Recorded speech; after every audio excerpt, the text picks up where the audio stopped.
మనసుకి నచ్చినప్పుడు ఒకలా, నచ్చనప్పుడు మరోలా ఉండేవారికి అనుబంధం గురించి తెలీదు. మీరు లైఫ్లో గొప్ప స్థాయికి ఎదిగేంత వరకు చెవులను మూసుకోండి. ఎదిగిన తరువాత నోటిని మూసుకోండి. గుర్తుంచుకోండి, పొగిడే ప్రతి ఒక్కరూ మిత్రులు కారు. విమర్శించే వారందరూ శత్రువులు కారు. పొగడ్తల వెనుక అసూయ, ద్వేషం కూడా ఉండవచ్చు. విమర్శ వెనుక ప్రేమ, ఆప్యాయతలు కూడా ఉండవచ్చు.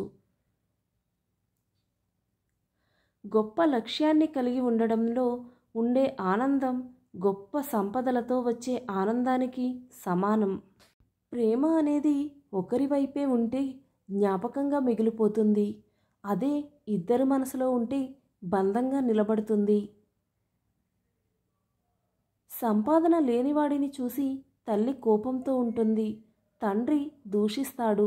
సోదరులు సరిగ్గా మాట్లాడరు. భార్య ప్రేమ చూపదు. పిల్లలు చెప్పిన మాట వినరు. వెంట కూడా రారు. డబ్బు అడుగుతాడేమో అని ఫ్రెండ్స్ దూరంగా ఉంచుతారు.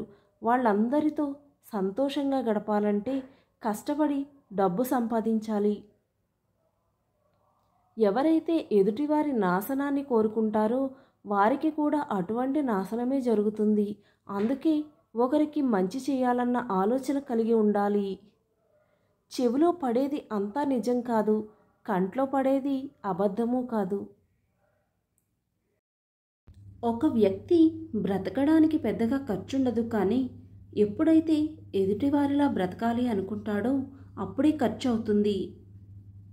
మనం లైఫ్లో చేసే పెద్ద బ్లండర్ ఏంటంటే, మనం అంటే లెక్కలేని వాళ్లను మనం లెక్కలేనంతగా ఇష్టపడటం. ఎంత బాగా చూసుకున్నప్పటికీ భర్తను వేధించే భార్య ఉన్న ఇల్లు నరకంతో సమానం. బంధాలు నిలవాలంటే క్షమించే గుణం ఉండాలి. బంధుత్వాలు నిలవాలంటే గౌరవించే గుణం ఉండాలి. ప్రేమ నిలవాలంటే నమ్మకం ఉండాలి. నలుగురితో కలిసి ఉండాలంటే చిన్న చిరునవ్వుతో పలకరింపు ఉండాలి. ఇందులో ఏది నిర్లక్ష్యం చేసినా ఆ బంధం బలం లేకుండా పోతుంది. అవసరం లేని ఆర్భాటాలు, అక్కరకు రాని ఆవేశాలు ఎప్పటికీ పనికిరానివే. కాబట్టి ఎంత ఎదిగినా ఒదిగి ఉండటం నేర్చుకోండి. ప్రతి వ్యక్తిలో మంచి చెడు రెండూ ఉంటాయి.